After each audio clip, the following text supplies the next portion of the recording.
Dans un monde rationnel, banal et prévisible, rien n'est plus intriguant, rien n'est plus fascinant et angoissant que le sentiment de mystère qui nous envahit lorsque nous faisons face à l'inconnu. Le 5 avril 1925, un visiteur se présente à une demeure cossue du boulevard Anderson dans le quartier de Westgate à Winnipeg. L'homme participera à l'une des plus étonnantes expériences sur la communication avec l'au-delà.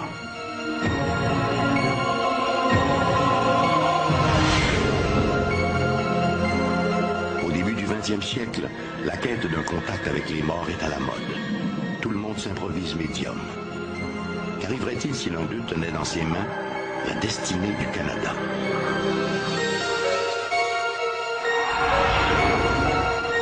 En 1972, des chercheurs de Toronto créent un fantôme imaginaire, nommé Philip. Et bientôt, Philip prend le contrôle de leur expérience. À la moindre rumeur de fantôme, journalistes et amateurs se précipitent sur les lieux des présumées apparitions. Mais peut-on filmer un fantôme? Une équipe locale aurait-elle réussi ce scoop incroyable? Ici Michel Dumont. Bienvenue à Dossier Mystère.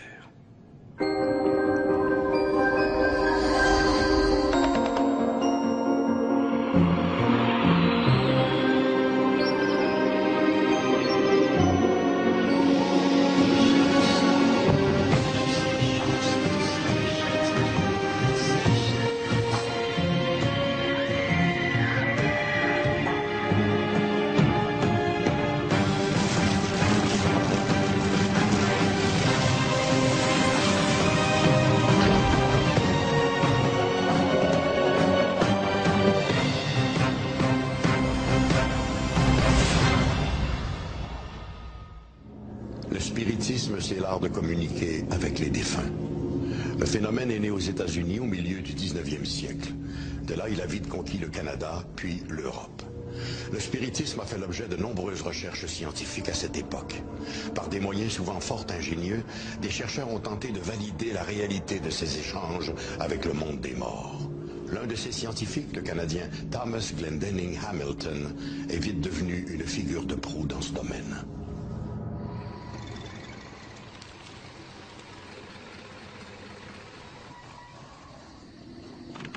La soirée est encore jeune lorsque la voiture s'immobilise devant une chic demeure du boulevard Anderson, dans le quartier huppé de Westgate. Il s'agit d'un cottage à 2 étages de style hollandais, une parfaite maison de bourgeois.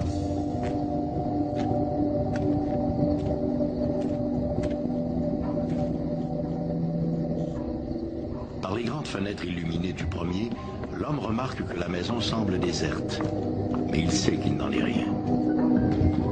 En fait, il y a peut-être plus de visiteurs dans cette maison qu'il n'y a d'invités.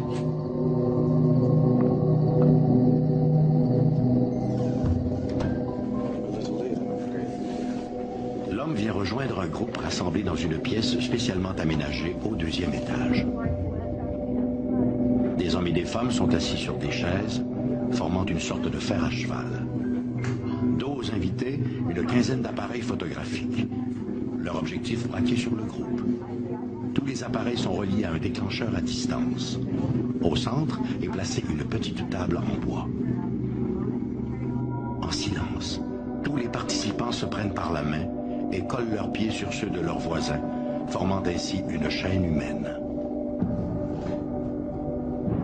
Commence alors l'étrange séance. L'esprit, ami de l'autre monde, désirez-vous communiquer avec nous? Mes amis, êtes-vous là? Soudain, un bruit se fait entendre, celui d'un meuble mal ajusté qui vacille sur ses pattes. Finalement, dans l'éclair du flash, c'est l'étonnement. La table flotte maintenant à l'envers, à 1 mètre du sol. Tous n'ont qu'une pensée, pourvu que la photo soit bonne. Au lendemain de la Première Guerre mondiale, alors que l'on enterre quelques 8 millions de victimes du conflit, l'intérêt pour les recherches psychiques et communication avec l'au-delà connaît un regain sans précédent. En France, l'Institut Métapsychique International se livre à toute une série d'expérimentations sous les directives du docteur Charles Richet, prix Nobel de médecine de 1913. Au Canada, c'est aussi un médecin, le docteur T.J. Hamilton, qui va devenir le fer de lance de cette recherche controversée. Le docteur Glenn Hamilton est un personnage fascinant. Il est né en Ontario et s'est établi au Manitoba où il est devenu médecin. Sa carrière a été très riche.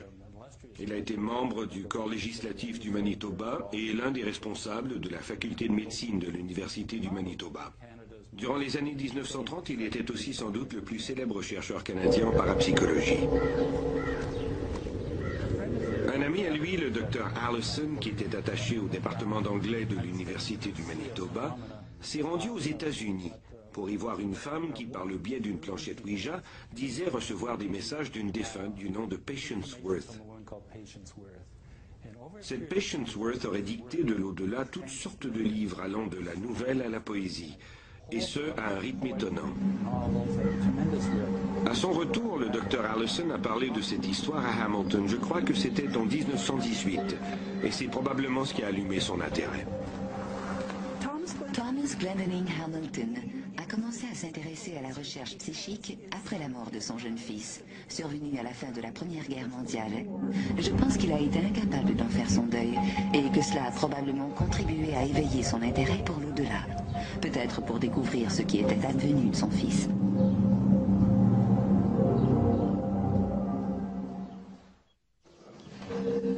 Hamilton aménage un laboratoire dans la grande chambre du deuxième étage de sa résidence du boulevard Henderson. Il est plus que conscient de l'importance qu'auront les photographies prises lors de ces séances. Elles deviendront le point d'appui de ses recherches. Afin de documenter certains de ces phénomènes, Hamilton avait monté une série de caméras et de flashs automatiques qui pouvaient être activés dans l'obscurité la plus totale. Il y avait là des caméras stéréoscopiques et d'autres placées de manière à couvrir certains angles ou à prendre des gros plans. Son idée était de photographier ces manifestations dans la noirceur. Au fil du temps, il a effectivement produit des clichés montrant des objets qui semblent jaillir de la bouche, du nez ou des oreilles des médiums. Ces éléments, ce sont des ectoplasmes, substances qui se dégageraient du corps des médiums et qui formeraient des parties du corps humain ou des objets divers. Durant les années 1920, Hamilton et ses collègues étudieront tous les phénomènes associés aux communications spirites, mais surtout les manifestations d'ectoplasme.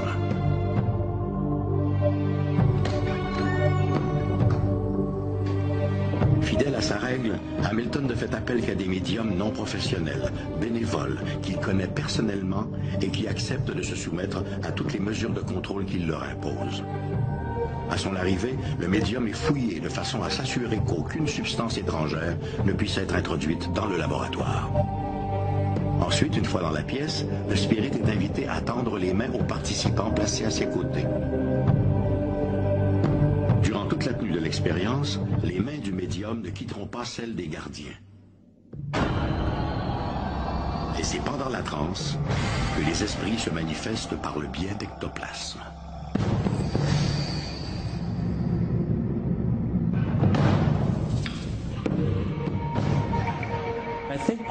Je pense qu'une grande partie de l'intérêt vient des photographies elles-mêmes. Ne dit-on pas qu'une photographie vaut 1000 mots? Les gens croient ce qu'ils voient sur les photographies. Hamilton était un médecin, une profession qui lui assurait une position de choix dans la communauté et une aura d'honnêteté et d'intégrité. Il était membre du Parlement provincial et jouissait d'une grande crédibilité. Le fait qu'il ait pu photographier l'objet de ses recherches et que ses clichés pouvaient être évalués indépendamment de lui légitimait son honnêteté. C'est ce qui lui a sans doute permis de faire ses recherches sans avoir à subir d'attaques personnelles. Entre 1928 et 1933, T.J. Hamilton organise des dizaines de séances du genre. Des invités triés sur le volet viennent des 4 coins du monde pour assister à ces expériences. Parmi eux figure le romancier Arthur Conan Doyle, le père de Sherlock Holmes, et le futur premier ministre du Canada, William Lyon Mackenzie King, venu s'entretenir avec le docteur Hamilton. Il n'y avait pas que des avocats ou des médecins qui s'adonnaient à ce genre de recherche. Dans les années 1930, même le premier ministre du Canada, William Lyon Mackenzie King, s'intéressait à ces phénomènes de survie et de communication avec l'au-delà. Si les séances et les photos réussissent à convaincre Hamilton et ses compagnons que l'âme survit après la mort, nombreux sont ceux qui n'y voient qu'une supercherie. Il est tout à fait certain que Hamilton croyait dans ces phénomènes. Je pense que lui n'aurait jamais accepté de participer sciemment et volontairement à une fraude, quelle qu'elle soit. Cela dit, il est vrai que plusieurs photographies sont douteuses, et c'est ce qui entretient l'idée que des fraudes ont quand même pu être perpétrées par certains des participants. Il était sérieux dans ce qu'il faisait. Ses recherches étaient rigoureuses et il appliquait une certaine méthodologie scientifique. Pourtant, dans plusieurs cas, ces photographies montrent des phénomènes qui semblent fabriqués ou qui auraient pu être facilement fabriqués. On peut se demander pourquoi les participants étaient-ils autant convaincus de leur authenticité. À l'époque, tous les gens impliqués directement dans ces recherches étaient convaincus de leur authenticité et qui plus est le sont demeurés par la suite. 30, 40 ou 50 ans après ces recherches, les participants continuaient d'écrire de manière positive sur leurs expériences.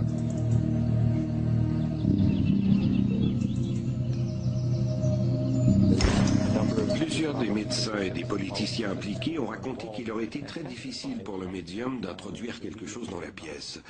Et rien n'en sortait non plus. La pièce elle-même était vérifiée. Et personne n'aurait pu y laisser quelque chose qui aurait pu être utilisé par la suite pour faire croire à une manifestation. Il y avait donc de nombreuses restrictions et une excellente méthodologie pour étudier ce qui se passait tout en éliminant la possibilité d'une manipulation. Hélas, la fraude ne peut jamais être tout à fait exclue. À la fin de chaque séance, un procès-verbal des événements observés était signé par chacun des participants. Il est donc peu vraisemblable que tous ces gens aient donné leur aval à de tels canulars. Les sceptiques affirment qu'il aurait été plus profitable de conserver un échantillon de ces ectoplasmes pour l'analyse, plutôt que de les photographier. De plus, comment se fait-il qu'aucun médium ne produise aujourd'hui de ces ectoplasmes si populaires jadis? Le phénomène des téléplasmes est très intéressant. À cette époque, c'était un phénomène très répandu, un phénomène à la mode, dirait-on. Dans certains cas, les téléplasmes présentaient des images de personnes ou d'objets. Aujourd'hui, les gens regardent ces photographies et les trouvent tout à fait ridicules. Aujourd'hui, nous cherchons davantage le divertissement. Au fil du temps, nous nous sommes tournés vers la radio, la télévision et plus récemment les jeux vidéo et l'Internet. L'idée de se réunir tous les soirs, semaine après semaine, pendant des mois uniquement pour produire ce genre de phénomène est tout à fait ennuyeuse. C'était si ennuyeux que plusieurs médiums travaillant avec Hamilton ont souhaité mettre fin à ces rencontres. Ajoutez à cela que plusieurs d'entre eux ignoraient ce qui se passait puisque les phénomènes étaient produits en transe, donc à leur insu. Je pense que le fait que des phénomènes comme l'écriture automatique, les ectoplasmes ou les téléplasmes puissent être facilement reproduits par des magiciens de scène a tiré un trait sur ce genre de démonstration, puisqu'elles sont trop faciles à truquer. Les gens demandent des preuves plus concrètes.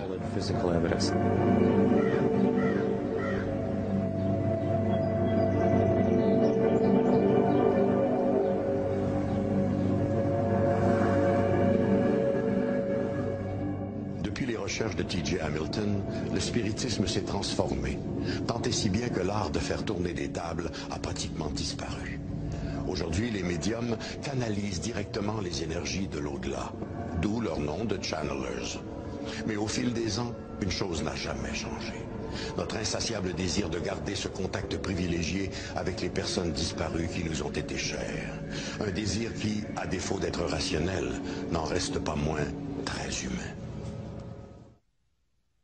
À la fin du 19e siècle, en quelques années, Le spiritisme est passé d'une croyance marginale à une activité bourgeoise à la mode. Parmi ses adeptes, il y avait des intellectuels et des artistes, bien sûr, mais aussi des têtes couronnées, dont l'influente reine Victoria et plusieurs personnalités de l'élite politique du temps. Dans la grande maison de l'avenue Laurier, à Ottawa, règne un silence inhabituel. Cette vaste résidence à 3 étages, qui généralement fourmille d'invités et de domestiques, semble pour l'instant tout à fait déserte. Ou presque.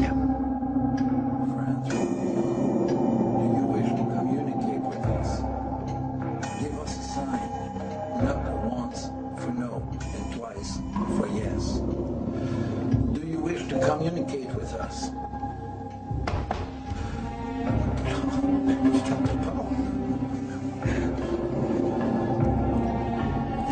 For several months, I've been thinking to resign from the Liberal Party. Should I do it?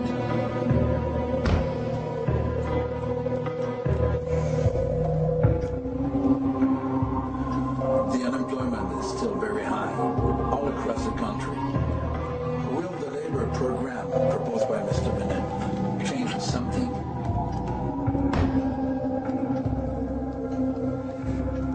Si notre homme semble tant s'intéresser à la politique canadienne, ce n'est pas par hasard.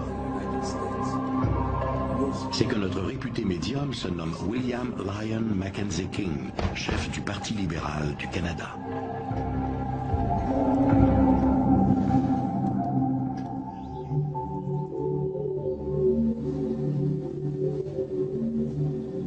En 1908, alors que Mackenzie King commence à briller au sein du Parti libéral du Canada, rien ne laisse croire que celui-ci deviendra un adepte du spiritisme. Célibataire, très près de sa mère, il mène une vie austère.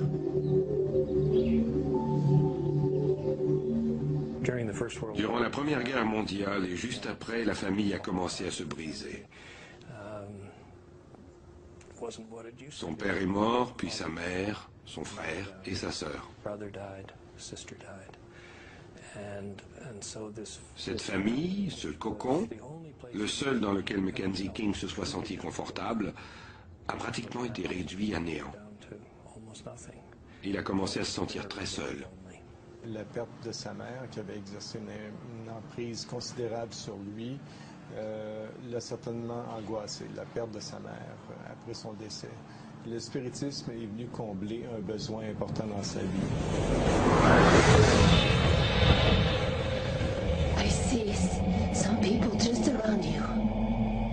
There's a woman. An old woman. It was not unusual. Ce genre d'intérêt n'était pas si marginal. Et faut-il le rappeler, pour Mackenzie King, cela n'avait rien de contradictoire avec ses propres convictions religieuses. Pour lui, ce n'était qu'un autre véhicule pour communiquer avec un univers inconnu.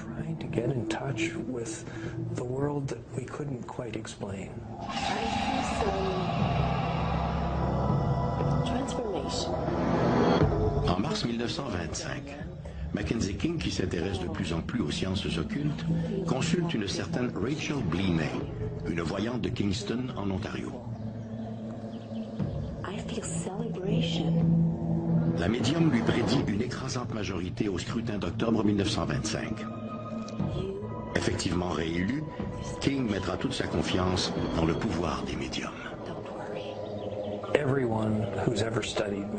Quiconque a jamais étudié Mackenzie King sait que l'important pour lui, ce n'était pas tant les messages, que le sentiment que ses proches disparus continuaient de veiller sur lui.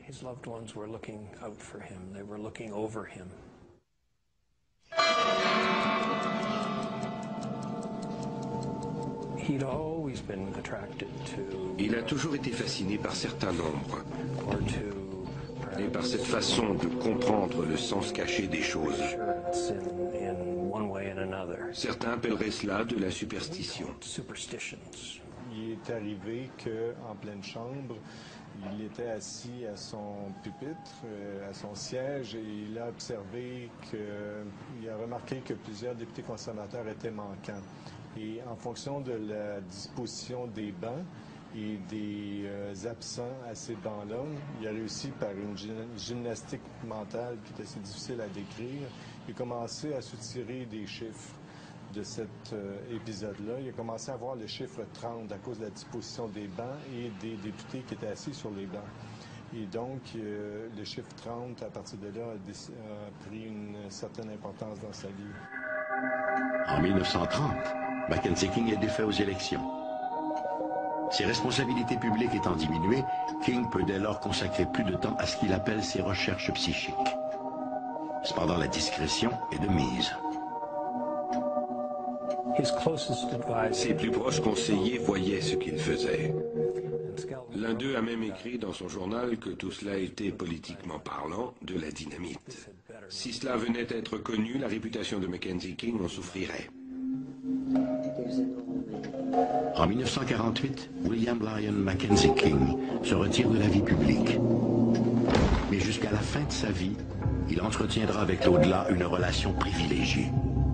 Bon nombre de ses expériences avec le monde occulte sont relatées dans son journal intime. Ce journal-là, Mackenzie King avait demandé qu'il soit détruit, en particulier les passages qui reflétaient certains aspects de sa vie privée, entre autres son intérêt sur le spiritisme. On peut supposer que c'était ça. Ses héritiers ne se sont pas entendus sur ce qu'ils devaient faire parce que les pensées politiques et relatives à la vie privée étaient enchevêtrées sur un même document, donc c'est impossible de procéder à un découpage. Le journal est demeuré intact et a servi à plusieurs historiens. Aujourd'hui, il est disponible sur l'Internet, sur le site du gouvernement du Canada, sur les archives nationales.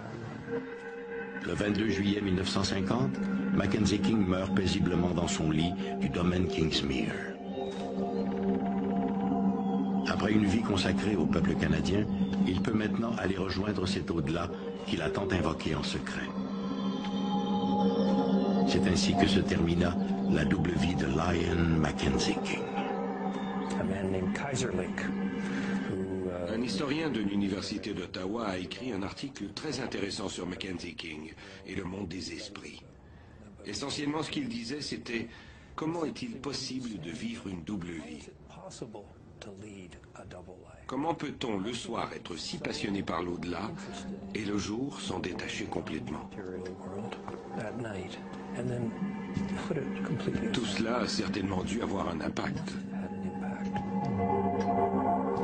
Je pense que les séances de spiritisme, ces croyances dans les esprits, dans l'au-delà, ainsi de suite, je pense que ça n'a jamais exercé la moindre influence sur sa politique, et surtout pas pendant la guerre, parce qu'il a renoncé d'ailleurs au spiritisme durant cette période-là de sa carrière politique.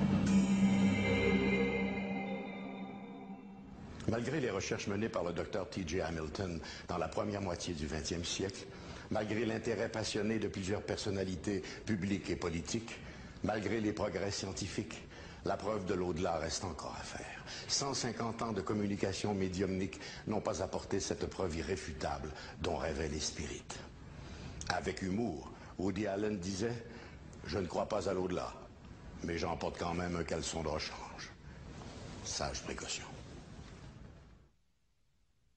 Au début des années 1970, des chercheurs de Toronto ont réussi à créer un fantôme imaginaire qu'ils ont nommé Philip.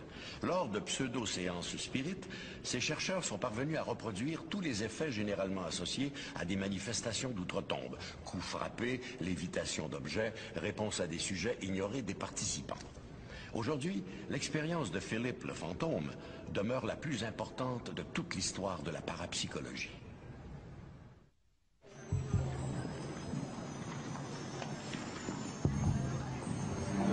Dans les studios de la CTTV à Toronto, une expérience inusitée est sur le point de se dérouler devant les caméras.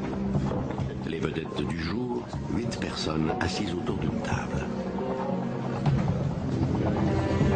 Un peu en retrait, sur une tribune surélevée, 3 hommes prennent place comme observateurs. Il y a là le pasteur Lindsay King, le psychologue Joel Whitten et le docteur George Owen, directeur scientifique de la Société de recherche psychique de Toronto. Sur le plateau, un régisseur donne le signal.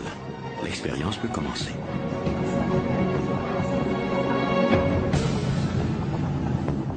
Les participants passent leurs mains à plat sur la table, puis entament leurs incantations.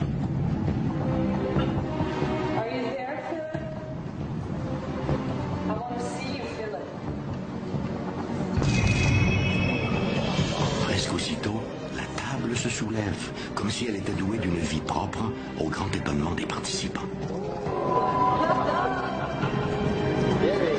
Mais bientôt, il apparaît que le dit Philip n'apprécie pas trop sa position au milieu de l'assistance. Il entraîne vers le révérend King la table, et avec elle les 8 médiums, qui s'efforcent tant bien que mal de garder leurs mains sur le plateau. Une fois immobilisé, un des participants suggère à l'ecclésiastique de dire bonjour à Philip. Aussitôt, la table se soulève. Le seul problème, c'est que Philip n'existe pas et n'a jamais existé. Philip est un fantôme imaginaire, un fantôme créé de toutes pièces. À l'automne 1972, le docteur George Owen, directeur de la Société de recherche psychique de Toronto, élabore une expérience singulière. George Owen était un mathématicien, généticien, qui était en Angleterre, à l'université de Cambridge, et qui s'est intéressé au cas de poltergeist. Avec l'aide de 8 personnes, 3 hommes et 5 femmes, qui n'ont a priori aucun don pour communiquer avec les esprits, le Dr Owen va mener une des plus importantes expériences parapsychologiques du XXe siècle. Philip, le fantôme imaginaire. Philip le fantôme imaginaire est une expérience menée par un groupe de recherche en parapsychologie de Toronto pour démontrer que certains événements à caractère paranormal peuvent se produire sans l'intervention d'esprits venus d'ailleurs. Il s'est aperçu qu'au lieu de privilégier l'interprétation spirit, c'est-à-dire que lorsqu'il y a des manifestations physiques sur les lieux, les spirites disent que ce seraient des esprits d'êtres décédés qui se manifesteraient, eh bien, lui a plutôt opté pour l'interprétation dite naturelle, c'est-à-dire que ce sont des êtres vivants qui, par des mécanismes qui demandent à être expliqués, eh bien, reportent leur énergie sur la matière ambiante. Le Dr Owen demanda tout d'abord au groupe des 8, comme il fut baptisé, d'imaginer un personnage, de lui donner un nom, un âge, un sexe et une nationalité. Ainsi naquit Philip, 30 ans, issu de l'aristocratie britannique, vivant au milieu du XVIIIe siècle à Diddington Manor, dans le Warwickshire, en Angleterre. Ils durent ensuite mettre Philip en contexte. On lui trouve donc une épouse, Dorothy, femme hautaine et frigide. Ils donnent également vie à Margot, jeune et belle gitane, de qui Philip tombe follement amoureux. Hélas, Dorothy découvre les infidélités de son mari et fait accuser Margot de sorcellerie. Celle-ci sera condamnée et mise à mort sur le bûcher. Philip, inconsolable, se suicide en se jetant du haut des remparts de Diddington Manor. Il n'a alors que 30 ans. De tous ces éléments biographiques, seul Diddington Manor tient de la réalité. Mais il n'y a bien sûr jamais eu d'occupant ressemblant de près ou de loin à Philip. Il leur a fallu plusieurs mois pour établir tous les détails de ce personnage imaginaire. Nous étions alors en 1973, si je me souviens bien. Et ce n'est que quelques 8 à 9 mois plus tard que l'expérience a vraiment commencé.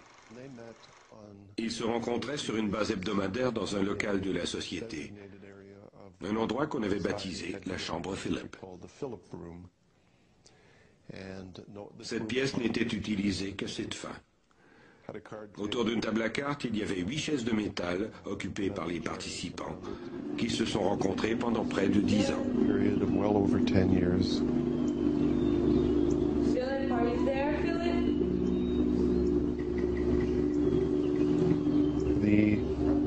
Dans un état de méditation, le groupe était assis en rond, autour d'un d'un portrait de Philip, essayant de produire une apparition. 1 an plus tard, il ne s'était toujours rien produit. Aucun phénomène, aucune apparition. Philip, we're looking for you. Philip, give us a sign, please. Alors, au tout début de ces séances-là, on a développé une amitié.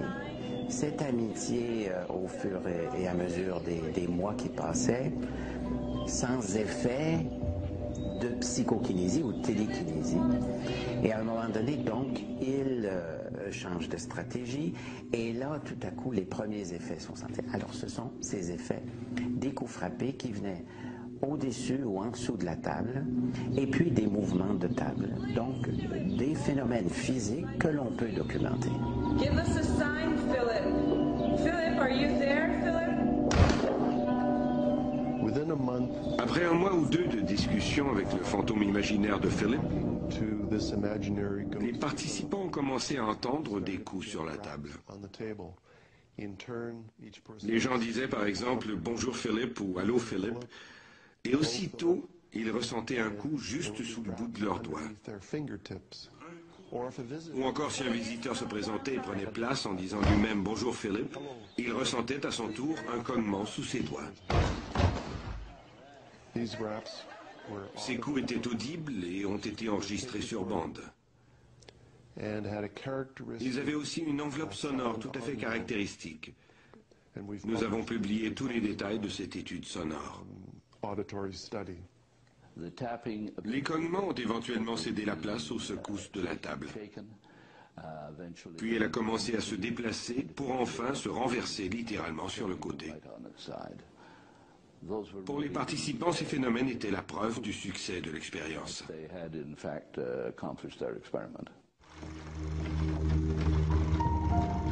Les manifestations offertes par Philip sont bien loin des apparitions tant souhaitées. Mais tout de même, le groupe demande, Philip répond. Et étonnamment, ces réponses sont toujours en accord avec sa supposée biographie. Au gré des séances, Philip devient de plus en plus entreprenant.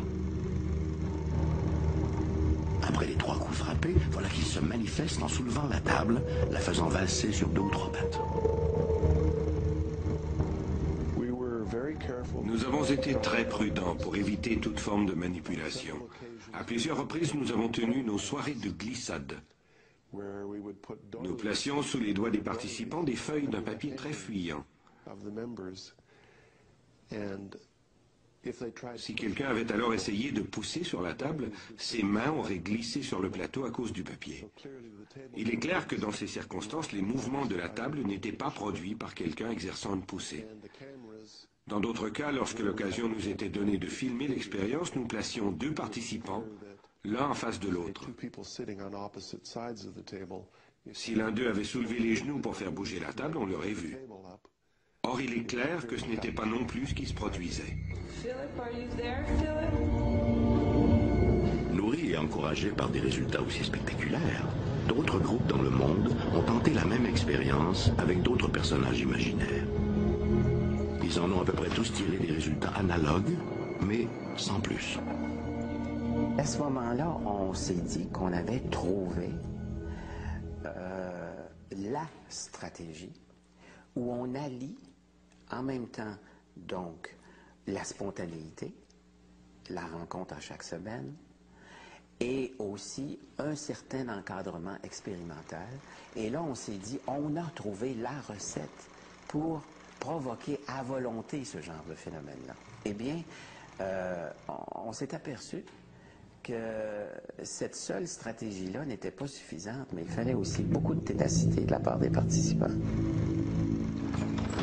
Il semble donc que l'au-delà ne soit pas l'unique réponse aux manifestations de soi-disant esprits. Par contre, près de 30 ans après l'originale expérience de Philip, les parapsychologues demeurent tout aussi perplexes aujourd'hui qu'ils l'étaient à l'époque sur les mécanismes générant ces manifestations. Il est intéressant de noter que la communauté scientifique ne s'est jamais vraiment intéressée à l'expérience de Philip, pas plus qu'à toute autre expérience du même genre. Pourquoi, je l'ignore. Je suis personnellement convaincu que nous pourrions tous atteindre un certain niveau d'habileté psy, si nous savions comment y parvenir.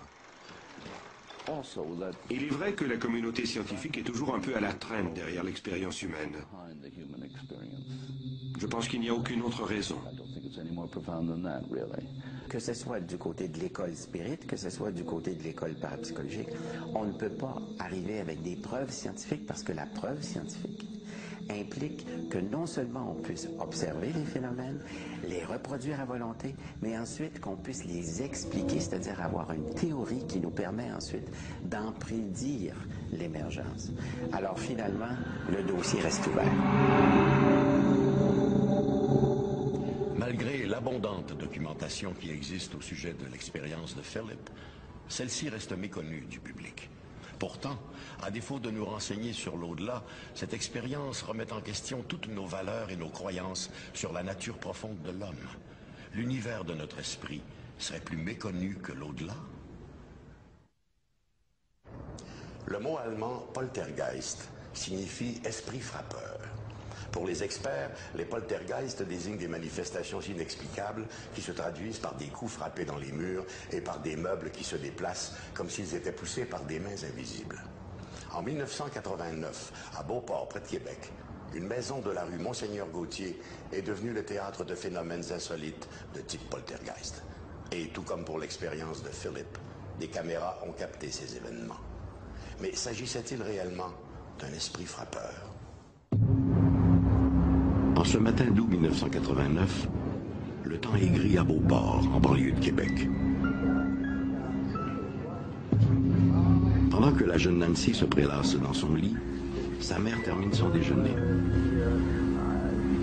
Soudain, un bruit sourd, juste au-dessus de la tête de Nancy, ramène celle-ci à la réalité.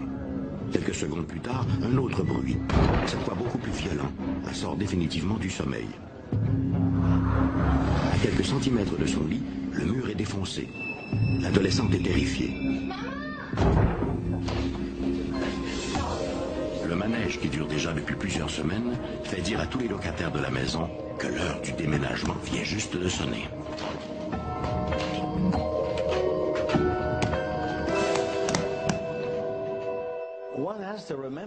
Des choses étranges se sont passées à Beauport, près de Québec, à l'été de 1989. On a rapporté qu'une maison se donnait en spectacle de manière sporadique. Quel phénomène se produit dans la maison? Que le mur avance. Tiens, vous l'avez. Et puis, ça fait du bruit comme ça. Fait que vous ne pouvez pas avoir mieux que vous avez présentement dans le visage. Nous-mêmes avons été sceptiques. Quelqu'un frappe de l'autre côté. Mais des policiers ont été témoins du phénomène sans que personne ne se trouve dans l'autre appartement. Les locataires ont commencé à être témoins d'étranges phénomènes. Évidemment, tout cela les a effrayés et ils ont cherché des réponses. Mais qu'est-ce qui se passe ici? C'est Madame Godbout qui, la première, entend un bruit sourd venant du mur qui la sépare de sa voisine. L'impact est si puissant que le placo-plâtre se détache de la cloison. Madame Godbout croit Madame Cochrane responsable de ce bruit. Dans les 48 heures qui suivent le premier coup, les locataires de la maison rue Monseigneur-Gauthier entendront 19 de ces détonations. À chacune d'elles, c'est tout l'édifice qui vibre.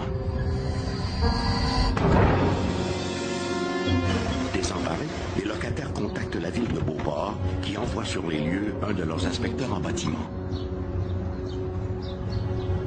Il y a une madame qui m'a dit, quand j'y étais, ça venait juste de se produire. Elle a dit, restez ici, là, M. Dubé, ça va se reproduire. Puis elle a dit, appuyez-vous l'épaule après le mur, puis elle dit, allez voir, elle dit, qu'est-ce que ça fait? J'attendais des claquements. C'était des claquements, pas comme des petits coups de fusil. Et puis, je me suis appuyé l'épaule après le mur. Et puis, tout d'un coup, là, ça a frappé. J'ai été projeté assez pour être saisi. Fait que là, j'ai constaté qu'il y avait quelque chose qui était anormal qui se produisait. Après quelques jours, les nerfs sont à fleur de peau rue Monseigneur Gauthier. Tout le monde accuse tout le monde. Tout le monde soupçonne tout le monde et personne ne voit plus personne. Les locataires de la maison hantée, comme on dit dans le voisinage, ont un urgent besoin d'aide. Les pompiers et les policiers ont fait des enquêtes un peu partout, à savoir ce qui se passait dans cette maison-là. On a tout d'abord cru à des émanations de gaz qui auraient pu s'échapper du sol et créer une pression sur la structure de la maison. Gaz Métropolitain a alors dépêché une équipe technique afin d'y effectuer des analyses. Pendant qu'on était en dedans, on a entendu un bruit fort à l'étage, un bruit comme un coup de poing dans le mur. On est monté, on n'a vu personne, on n'a rien vu, mais on a terminé notre expertise, puis effectivement, il n'y avait aucune trace de gaz naturel et de méthane dans l'édifice.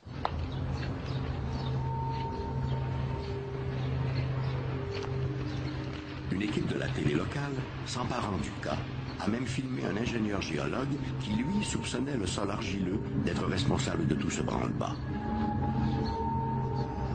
La cloison qui bouge est une cloison qui agit un peu comme une membrane et si elle bouge, c'est parce qu'elle a des secousses qui viennent des murs et non du toit. C'est ce qu'on appelle le tassement différentiel. La pression des murs sur la membrane proviendrait de l'effet d'assèchement du sol dû à l'absence de précipitation. Dans les jours qui ont suivi ce reportage, la région connut des précipitations abondantes, mais rien ne changea. De plus, si le sol avait été responsable de ces détonations, pourquoi les autres maisons du voisinage auraient-elles été épargnées? Si les maisons voisines n'étaient pas affectées par ces phénomènes, il fallait peut-être regarder l'année de leur construction, voir comment avaient été construites leurs fondations et aussi analyser leur sous-sol. Il y avait peut-être un énorme rocher sous la maison voisine de celle où ces manifestations étaient observées. Son soutien aurait pu être tout à fait différent.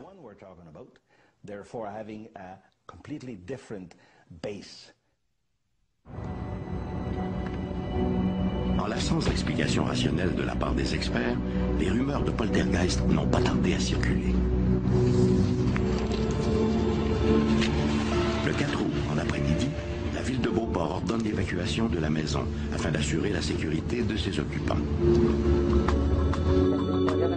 Pour plusieurs d'entre eux, il n'y a aucun doute. Ces manifestations, qui les terrorisent, sont dues à des esprits maléfiques, à des poltergeists. Pour les 4 familles impliquées, ce cauchemar allait bientôt prendre fin.